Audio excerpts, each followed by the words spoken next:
Hey everyone, Mario again, coming at you with another review. Today I'm reviewing a film I saw twice in the past week. First time I saw it with Jeff and the others. Second time I saw it today with my brother, because he's going away for basic training for the Air Force, so, you know, we're both fans of this series, so we decided to watch it.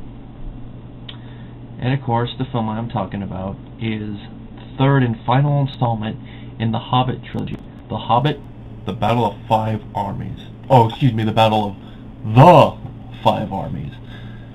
I'm the only one in thinking that the second "the" in that title, technically the third though if you count the title The Hobbit, am I the only one that thinks that's a little redundant? Even in the trailer I don't really hear the "the." I didn't even notice the third "the" until I saw the title when I first saw the movie. Because it's weird, it's like, why have a third "the"? It doesn't roll off the tongue. The Battle of Five Armies rolls off the tongue. The Battle of the Five Armies. I guess they tried to do it for emphasis. Ends up being a failure.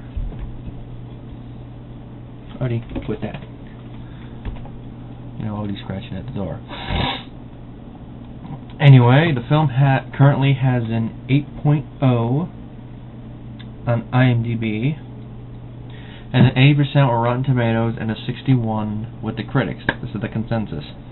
Though somewhat overwhelmed by its own spectacle, The Hobbit, The Battle of the Five Armies ends Peter Jackson's second Middle-earth trilogy on a reasonable, satisfying note. I agree with that second one. Maybe it's a little bit more overwhelmed with its own spectacle, but I think that's because a majority, 45 minutes of the film, it's about a little less than half of the film is just one long battle sequence that goes from different points. And at the end, it does kind of feel like there could have been a little bit more, but it doesn't. It's not. It's going to be like a little bit of a longing, but not to the point where we're going to go like, this movie sucks. But I think that's probably because this is the shortest of the 6 films. I mean, all the other ones are over 2.5 hours long, and this film is about 2 hours and 24 minutes. So, and that's in just the normal theatrical cut. From what I understand, there's 30 minutes of material they're going to add in the extended cut. I think I read that in IMDb. But anyway, you know, the film stars people from the previous films. We got Martin Freeman as young Bilbo, Ian McKellen as Gandalf the Grey, Richard Armitage as Thorin Oakenshield, Benedict Cumberbatch as both Smaug the Dragon, and of course the voice of Sauron the Necromancer, Orlando Bloom as Legolas, I'm gonna have trouble with this first name. Evangeline Lilly as Tauriel, Luke Evans as Bard the Bowman, Lee Pace as Thranduil, and of course the rest: Graham McTavish as Dwalin, Ken Stott as Balin, Aidan Turner as Keeley, Dean O'Gorman as Feely, among the others, including Sylvester McCoy of Doctor Who fame as Radagast the Brown, Cate Blanchett as Galadriel, Hugo Weaving as Elrond, Christopher Lee as Saruman, Manu Bennett as Azog the Defiler, Stephen Fry as the Master of Lake Town, and Ryan Gage as his assistant Alfred. And they all do good jobs for what they have to do. I mean, Hugo and Christopher Lee only have like a couple minutes of screen time along with Cate Blanchett, but their roles are small in comparison to the rest of the film. Now, as a Tolkien fan, I bet some of you are wondering, how did the third film handle the material from the book? Well, The Battle of the Five Armies, they did kind of expand on it, and it's been a while since I've read The Hobbit, but I don't remember it going into much detail about specifics in the battle other than, you know, Thorin and the dwarves not entering the battle till later, which they did do in the movie, which I did like how they did it. Other than that, and of course the ending with the eagles arriving along with Beron and him transforming into his bear form. Other than that, they did change it, bits and pieces of it, to fit the modified plot, to fit more into the Lord of the Rings verse. But that's, you know, hindsight, because we all know in real life The Hobbit was written as a standalone thing, and it wasn't until years later that Tolkien decided to write a sequel, and that's where we got Lord of the Rings. And even then, he hadn't decided to connect it to the Silmarillion until I guess he decided to do Lord of the Rings. I guess maybe minor things with the first one, but Anyway, that's a whole other story. Now, of course, the first 10 minutes of the film are wrapping up the cliffhanger from the previous film, and that is Smaug, and having him get taken out, which I thought that scene was interesting. And I could see why they decided to hold it over for the theatrical cut of this, because think of it, if this film would have been barely over 2 hours long if they had left that in the previous film, and that film would have been a little bit overly long. So having that as a beginning makes a good beginning, and it sets up the rest of the film, because now Smaug is dead. What's going to happen now? The battle for the mountain. Because now, you know, Thorin and the dwarves are still in Erebor, and as you could tell, we saw a little bit at the end of the previous film, but now we see more. Thorin is succumbing to dragon sickness. The treasure is taking hold of him, especially his need to get the Arkenstone. We knew from the previous 2 films that he wanted the Arkenstone, but here we can really see that it's a mental sickness, and it's taking hold of him, which is, this is part of what his character has to overcome throughout the film. Then, of course, it ends the whole thing about Gandalf being captured by the Necromancer in Dol Guldur, where the White Council goes and chases Sauron away and saves Gandalf, which, this is one thing that was nagging me at the back of my head, and it really came to the forefront when Galadriel walked in and we could clearly see she was wearing her ring. Gandalf is the bearer of the Ring of Fire.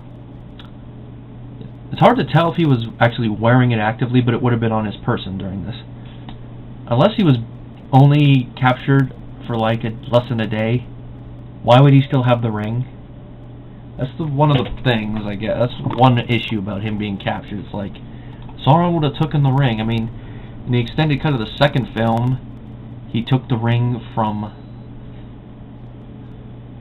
Thing. I had to search for the name of Thorin's father. He took it from him. I guess either he didn't know he had it, or he didn't have enough time to, or maybe Gandalf left it because he knew just in case. That's the only thing I can think of. But it's like, it should have been addressed. I mean, and just another thing, Elrond is the bearer of the third ring, and yet it doesn't seem like he uses it all during the thing. I mean, why are they only showing Galadriel's ring when we know 2 others exist? I mean, it loosely hints at the end of Return of the King that the 3 bearers are there. In the movie, the people who read the books know that they're there, but that's one thing they should have at least mentioned. But it was nice to see Elrond and Saruman actually kick some Ringwraith booty. And then the whole thing about the defeat of Sauron running, I do like that they actually mentioned that he ran on purpose. And I do like that they actually mentioned Morgoth. They call, at one point when they're chasing him away, Galadriel calls him Servant of Morgoth. I thought that was actually a nice little touch. And of course, you know, eventually, but though back at Erebor, things come to a head. The humans get up there. The elves from the woods come to assist them. Then it it starts to build towards a battle. Then the whole thing with giving the Arkenstone to them as a bartering tool. Thorn, getting pissed off at it, and then this is where you really see the sickness coming to a head. He's willing to throw Bilbo over the wall, and then later threatening to kill one of his own dwarves. Which I do like how they end that plot point and resolve it with his character. Of course, it's during the battle, which I do like who they got to play his cousin Dane. I gotta look this up. Billy Connolly. Of course, you know him from Muppet Treasure Island.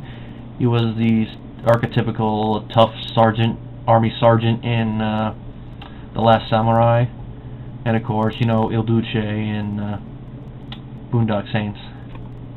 Those are just the ones that come to head. But he has one of those. He has an accent, and he has one of those voices that, when combined, it's like it stands out very well. Probably nowadays the most well-known Scottish voice is probably Sean Connery, but I'd say this guy is the second one. And the moment I heard him, I'm like, it's him. It's pretty cool though, and kind of weird to have a dwarf have a Scottish accent when none of the other ones do, but it fits, especially for a dwarf that rides a wild boar into battle. Now the battle itself, I liked a lot of the action bits in it. I mean, there's a couple minor things with Legolas that some people might not like, but like him running up bricks as they're falling. But if I remember right, elves are supposed to be very light. Like at one point in the Lord of the Rings novel, Legolas is running on top of snow, so probably could. Probably one of my favorite moments though is at the end when we finally get a fight between Azog and Thorn one-on-one without any interference. And I did like how it ended. It kind of fit, and there was one moment in there where, I'm not going to spoil it, but what came to mind when it happened is like, gravity, it's a bitch. And then of course, and those of you who read the book know what eventually has to happen to 3 of the characters. I'm not going to spoil how it happened, but they did change it. I think it works emotionally a little bit better for 2 of them, and the other one gives Thorn a more, I don't know if noble would be the right word, but it gives him a more of a warrior's death, because I don't remember if the novel specifically says what happens to him, just other than the fact he dies during the war, during the battle, but having it happen during a one-on-one battle I liked.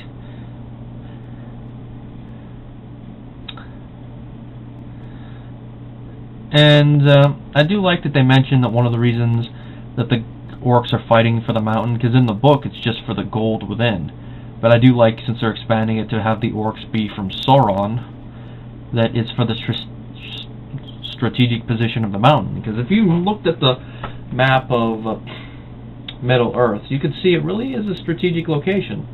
Especially if eventually you want to take over the world, like Sauron did, or at least take over that part of Middle Earth.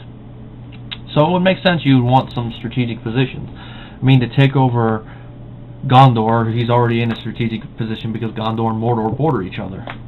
Then of course, taking over Gondor, you have a strategic position then to go to Rohan and then go forward. And of course, if you also had the mountain, you could go from one side, and then also, if you go up to Rohan, you could go from the south and then from the north, and just goes from there. And then of course the ending at the very end does segue into Lord of the Rings, which I had a feeling they were going to do when I saw the first film and saw that it had a bookend moment, which, me personally, if I were to re-edit the film into 2 films, that's probably one part I would cut, but that's just me.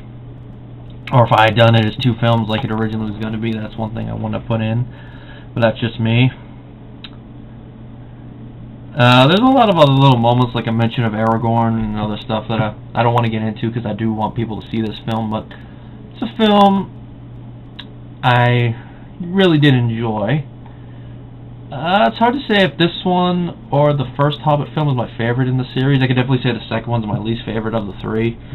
Maybe that's more because of me looking at what's in the extended cut and saying, okay, that could have been put out. Because I can tell you, the lovey-dovey, on a side note with that, the lovey-dovey stuff between Tauriel and, I think it's,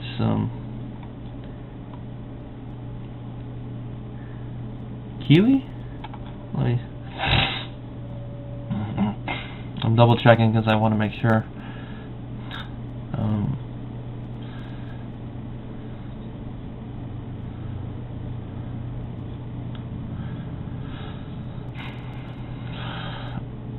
Okay, it's Keely. It's a little bit more, it's a little less one-sided in the movie, and it makes for an emotional moment. But I could say they could have done without that. It's more so in the second film, but here it's a little less jarring, but we'll just see what they cut out of the film. I know one thing they should have included was Thorn's burial, but that's just me.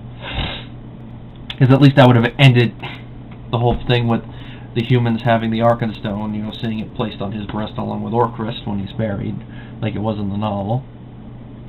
But that's just like a little nitpick, and I hope that's in the extended cut, though. That's just me. Anything else to say is that I guess you could say maybe that the film's finally out. It's a little bittersweet that all 6 films are now finally made, because there's no more Tolkien stuff to come, I guess, if that makes sense. I guess people who actually saw the original Lord of the Rings trilogy in theaters are probably thinking the same thing when Return of the King came out. Then again, at that time they weren't expecting another trilogy, but it's probably a similar feeling, only probably a little bit more positive, since I have to say the Hobbit films are inferior to the Lord of the Rings films, but I say that's more because of the fact that with the Lord of the Rings trilogy you didn't have to change as much stuff or expand as much stuff. You actually had to shrink stuff.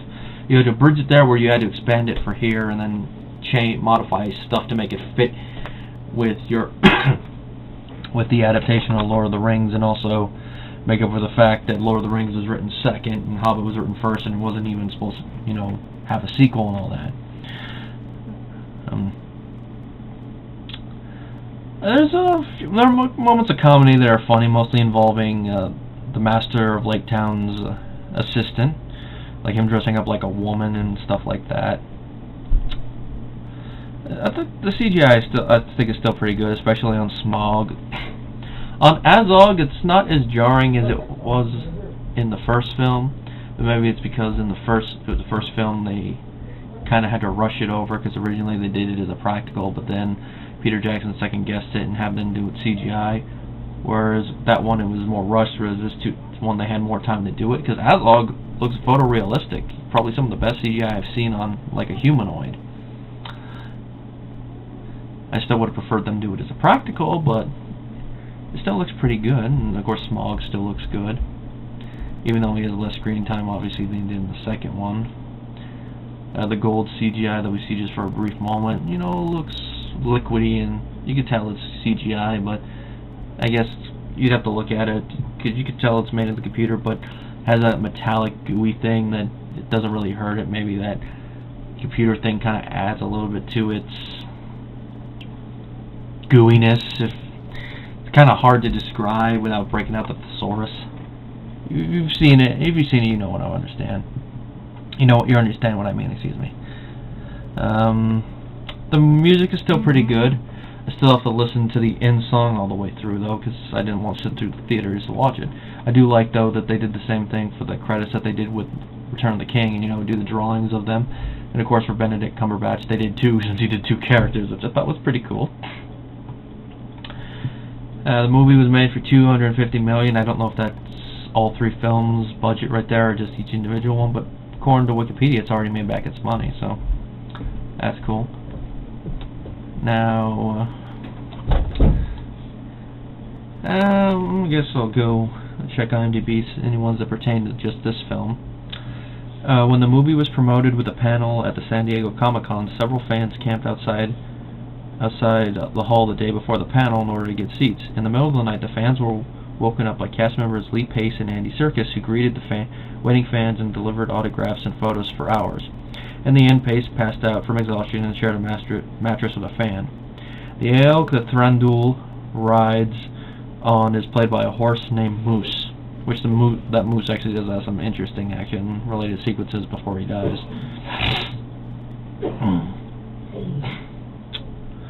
In the book, the whole Battle of the Five Armies takes place in just one chapter. The song in the first trailer is called The Edge of Night, originally sung by Peregrine Took in The Return of the King. Speaking of which, Billy Boyd, who played Pippin in the Lord of the Rings trilogy, co-wrote and performed the song The Last Goodbye for the end credits. Sounds pretty good, just from what I heard. At a point in the film, Bard asks a woman in Dale if she has seen his children. She replies by saying that they are on the market in Stone Street. Stone Street is the name of the studio in Wellington where large portions of the film was shot. Lee Pace's parents worked as extras on the film in which they played Lake Town villagers. However, according to Pace, they were cut out of the film because his father was hamming it up during his scene. I hope they have that in a blooper reel if they have it on the DVD. Smaug the Dragon made a guest appearance and was interviewed by Stephen Colbert in his satire show The Colbert Report on December 11, 2014 to promote the film. That's interesting. I gotta watch that one these days. There were multiple scenes that appeared in both the teaser trailer and the first official trailer that were not in the film. Gotta look at them again and see if I can spot them. This is the only Middle-earth film directed by Peter Jackson to not begin with a flashback of some kind. That kind of sticks out a little bit. But I think it fits this film to just start with the main action, not do a flashback. Though the movie revolves around the 13 Dwarves, there is less screen time devoted to Thorne's company in the theatrical version compared to previous films. Yeah, this is where the whole 30 minutes of extra content thing. Despite being one of the main antagonists in the second film and featured in the cliffhanger, Smaug never appeared in the final trailer.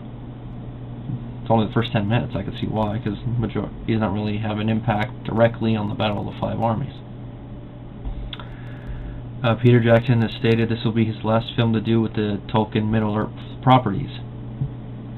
Which means if they ever do an adaptation of the Silmarillion, whether multiple films, or the route I think they should go if they ever do it, a TV series or a miniseries, a la Game of Thrones on HBO.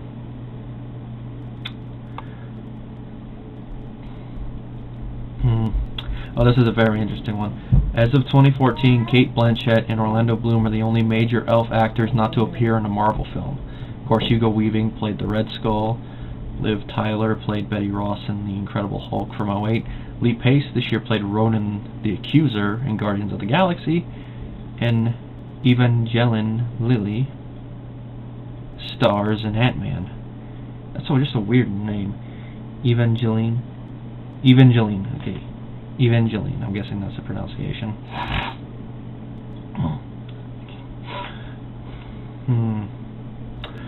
Yeah, I'm just scanning now to see if there's anything else interesting.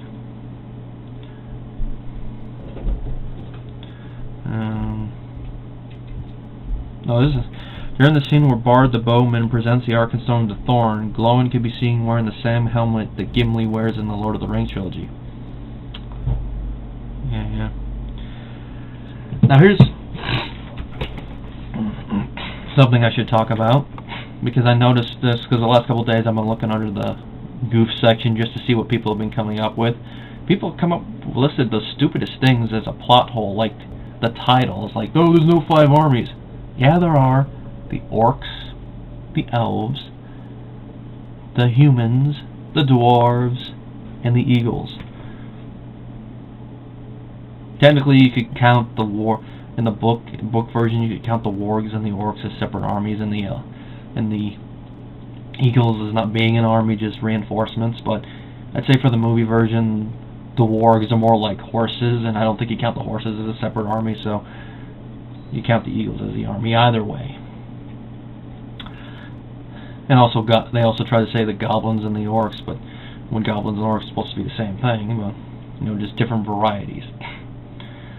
And there was another one I can't remember, but one of them involved Aragorn, because he's mentioned in the film. In the movie version of events, he'd be in his 20s, but in the book version, he'd be either not born yet or just very young, like maybe 2, 3, around that. I don't remember the exact figure, but around that.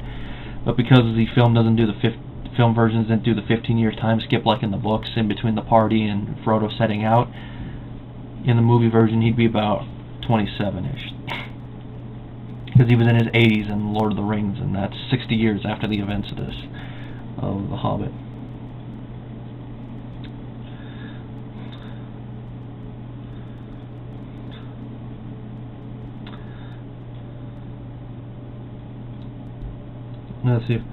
Let me just see if I can see what that other stupid one was.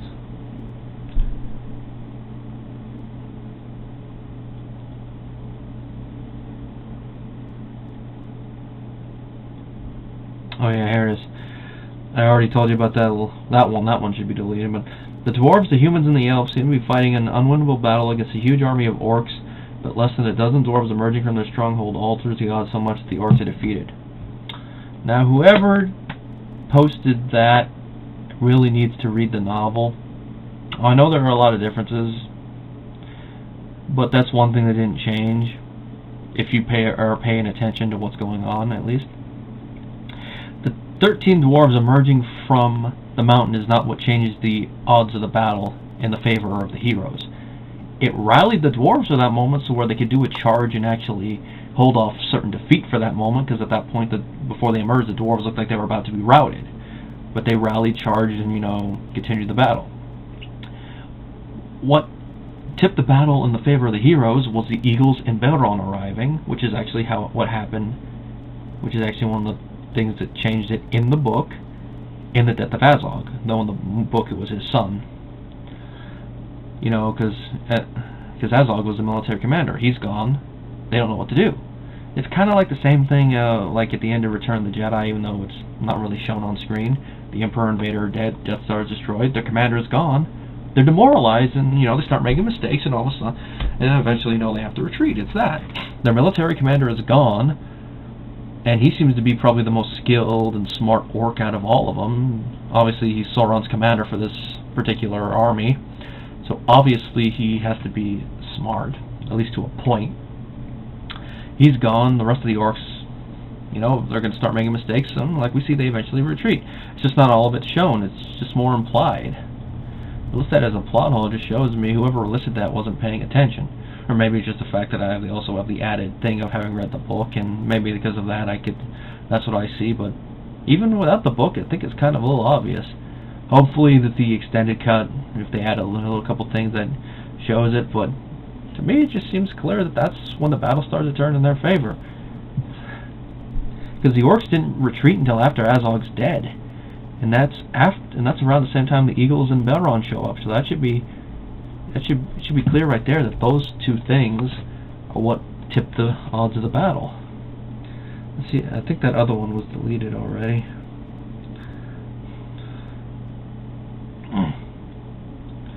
Oh yeah.